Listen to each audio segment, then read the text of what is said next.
why is the tertiary sector becoming so important in India?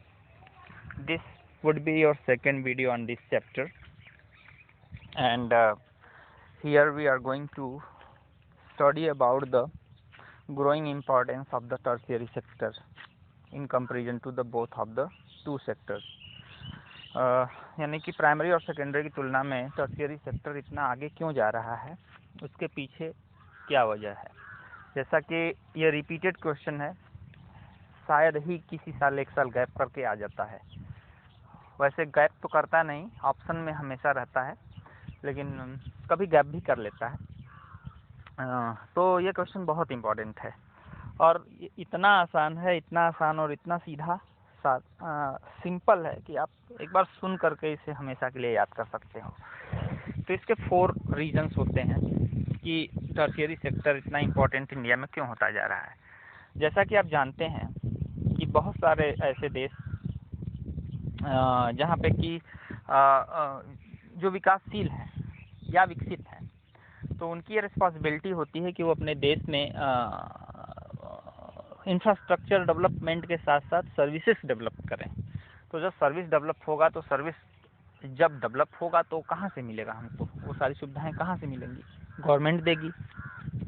Bharat भी जब स्वतंत्र हुआ तो भारत के सामने भी अपने देश को चलाने के लिए डिपार्टमेंट्स की आवश्यकता पड़ी, तो डिपार्टमेंट्स भारत ने खुद बनाए। तो उन डिपार्टमेंट्स में अलग अलग सेक्टर बटे, अलग अलग डिपार्टमेंट्स बटे। तो हम देखें तो उसमें हॉस्पिटल आया, एजुकेशनल इंस्टीट्यूशन आया, पोस्ट और टेलीग्राफ सर्विसेज आई, पुलिस की सर्विस आई, कोर्ट की सर्विस आई, विलेज एडमिनिस्ट्रेशन आया, म्यूनिसिपल कॉरपोरेशन आया, रक्षा यानी डिफेंस आया, ट्रांसपोर्ट आया, बैंक आया, इंश्योरेंस कंपनी आई। यानी देश को सही ढंग से चलाने के लिए इन सारी सर्विसेज की आवश्यकता पड़ी। तो इन सारे सर्विसेज को शुरू किया गया। तो सर्विस शुरू की गई यानी कि टर्शियरी सेक्टर शुरू किया गया। यानी हम अगर स्वतंत्र न होते या थोड़ा भी विकसित न होते तो ये कहीं ना कहीं यह ब्लॉक होता और हम आज सभी के सभी लोग घास फूस के घरों में रह रहे होते और कहीं कोई सेवा न होती, न कहीं कोई बैंक होता, न कहीं कुछ होता।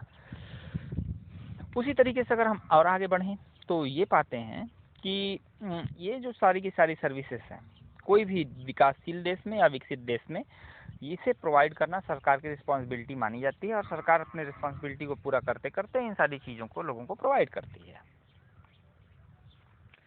अब लिखा है द सेकेंड रीजन जो है डेवलपमेंट ऑफ एग्रीकल्चर इंडस्ट्रीज। पहले क्या होता था, बिफोर द ग्रीन रेवोल्यूशन अपने देश की स्थिति ऐसी थी कि हम उतने अच्छे ढंग से अपने यहाँ खेतीबाड़ी नहीं कर पाते थे।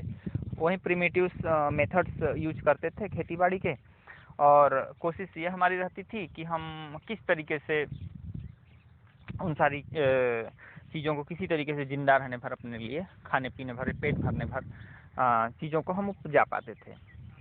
तो ऐसे में देश को कभी कभी ड्रॉट के चलते, कभी कभी फेमाइन के चलते, कभी कभी फ्लड के चलते अक्सर भोजन की कमी झेलना पड़ता था।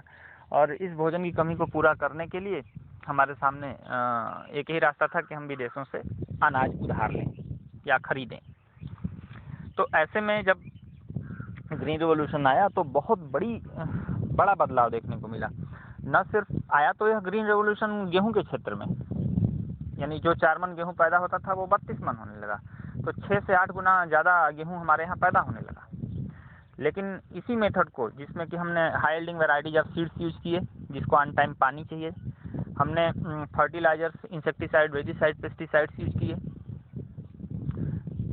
जिससे कि हमारी जो उत्पादकता है यह 6 से 8 गुना बढ़ गई। अब 6 से 8 गुना हमारी उत्पादकता बढ़ेगी गेहूं के क्षेत्र में, और 4 से 6 गुना उत्पादकता धान के क्षेत्र में बढ़ गई। जहां 14 मन धान होता था आज वहां 50 मन 55 मन धान हो रहा है। तो 15 चौका 60, कम से कम 4 गुना हमारा धान का उपज बढ़ गया। तो इस तरीके से हम देखें तो पाते हैं कि हमारे यहाँ जब एग्रीकल्चर का डेवलपमेंट होगा तो उन सरप्लस अमाउंट भी पैदा हो रहा है, यानी हमारे उपयोग से ज़्यादा पैदा हो रहा है, तो हम उस अमाउंट को क्या करेंगे, डेफिनेटली सेल करेंगे। तो सेल करने के लिए हमें क्या चाहिए, ट्रांसपोर्टेशन चाहिए। ट्रांसपोर्टेशन के लिए हमें क्या चाहिए, टर्शियरी सेक्टर की आवश्यकता पड़ेगी, यानी कि हमारे प्रोडक्ट को मैन्युफैक्चरिंग सेक्टर तक पहुंचाने के लिए या उससे कस्टमर तक पहुंचाने के लिए या बाजार तक पहुंचाने के लिए हमें आवश्यकता पड़ती है किसी न किसी तरीके से व्हीकल्स की।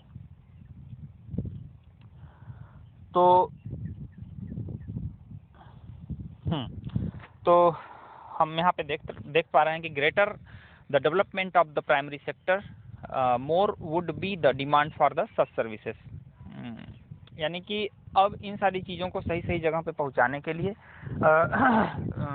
लोगों की बढ़ती हुई मांग को पूरा करने के लिए यानी एग्रीकल्चर पर भी दबाव पड़ा और फिर एग्रीकल्चर ने अपना प्रोडक्शन ज़्यादा किया। प्रोडक्शन ज़्यादा करने के बाद ये सारी चीज़ें सामने आ पाई हमारे।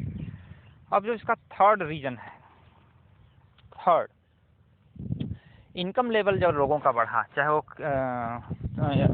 प्राइमरी सेक्टर में काम करने वाले लोग हों, खेती बाड़ी करने वाले लोग हों, माइनिंग करने वाले हों, पशुपालन करने वाले लोग हों, इनका जब इनकम बढ़ा और इसके पश्चात जब सेकेंडरी सेक्टर में काम करने वाले लोग जो कि खेती बाड़ी से दूर किसी फैक्ट्री में, किसी कंपनी में, किसी इंडस्ट्री में काम करते हैं, तो ऐसे लोगों की जब आमदनी बढ़ी तो जीवन स्तर उनका सुधरा।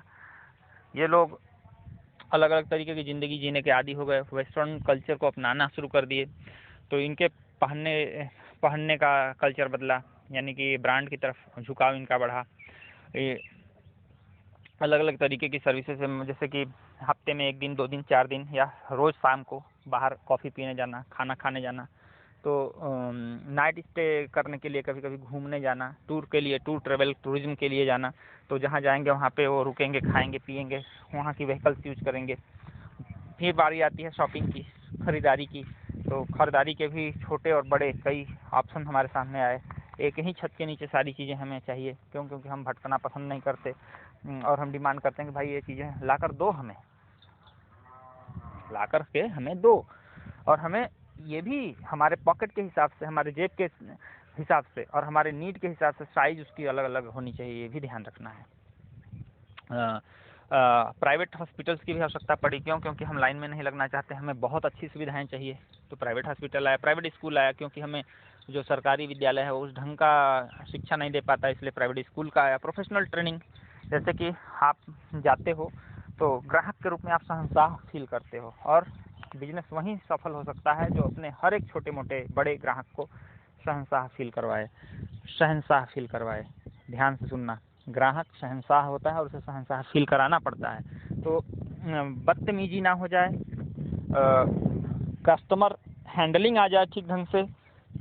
अलग अलग सेक्टर में अलग अलग तरीके का कस्टमर हैंडलिंग होता है, जैसे कि रेस्टोरेंट्स में वेटर का बनना, शॉप्स में रिसेप्शनिस्ट का बनना, या सामान दिखाने का काम करना, ड्राइविंग करना, टूर गाइड बनना, हॉस्पिटल में वार्ड बॉय बनना। तो इस तरीके की जो कन्वीनियंस सर्विसेज सुविधाएं प्रदान करने वाली ट्रेनिंग दी गई। होटल मैनेजमेंट का कोर्स आया, टूरिज्म मैनेजमेंट का कोर्स आया, गाइड का कोर्स आया, हॉस्पिटल्स के ढेर सारे कोर्स डेवलप हुए। तो यह क्या दिखाता है, यह दिखाता है कि हम कहीं ना कहीं प्रोफेशनलिज्म को अपना रहे हैं। हमारे अंदर पेशेवरपन आना चाहिए, हम पेशेवर हो जाएं, अपने जो भी हम काम करते हैं उसका एक पर्टिकुलर पेशा होना चाहिए। तो you can see this change quite sharply in cities, especially in big cities। खास करके बड़े बड़े शहरों में हमें इस तरीके के चेंज देखने को मिलता है। चकाचौंध वाली दुनिया है, चमकती हुई कारों से लोग उतरते हैं, कार पार्क करने के लिए कोई न कोई मिल जाता है, गार्ड दरवाजे पर ही मिलेगा, आपको खोज करके आपकी चाबी आपके पास पहुंचा दी जाएगी। आप जब जाएंगे तो आपको कार लाना नहीं होगा, आपका कार लाकर छोड़ दिया जाएगा, गेट खोला जाएगा आपके लिए, एसी में आप बैठेंगे, आपकी प्राइवेसी भी मेंटेन की जाएगी, कि आप डिस्टर्ब ना हो। सिर्फ कॉफ़ी पीने के लिए आपको 500-600 खर्च करना पड़ेगा। सिर्फ लंच और डिनर करने या डिनर करने के लिए 4 से 8 हज़ार रुपये खर्च करने पड़ेंगे। तो लोग पैसा खर्च करके जीवन जीना चाहते हैं। तो इस तरीके से ये सारी की सारी जो सेक्टर डेवलप हुए हैं, ये कहीं न कहीं ये टर्शियरी सेक्टर में ही आते हैं। टूर हो गया, टूरिज्म हो गया, होटल हो गया, हॉस्पिटल हो गया, स्कूल हो गया, ये सब के सब लोगों की बढ़ी हुई इनकम को फैसिलिटेट करने के लिए ही आए हुए हैं। अब चौथा जो कारण है इसका, fourth, over the past decade और so certain new services such as those based on the information and communication technology have become important and essential. The production of these services has been rising rapidly.